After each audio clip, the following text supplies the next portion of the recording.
pior sensação para um homem é quando ele tenta conversar com uma mulher sobre um comportamento dela que o machuca todos os dias. Mas em vez de ouvir, ela fica com raiva, inverte a situação e faz parecer que ele é o problema. Ele só queria ser ouvido, só queria se sentir compreendido, mas no fim acaba duvidando de si mesmo. Ele se cala, não porque está tudo bem, mas porque se cansou de não ser ouvido.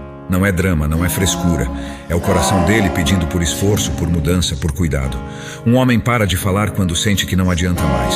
E uma vez que ele para, é difícil trazê-lo de volta, porque o silêncio dele é mais ensurdecedor do que qualquer palavra que ele já disse. Ele precisa de amor, não de sermões, de empatia, não de ego.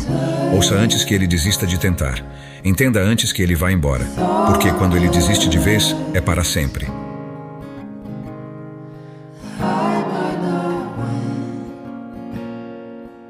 Obrigado por assistir e fazer parte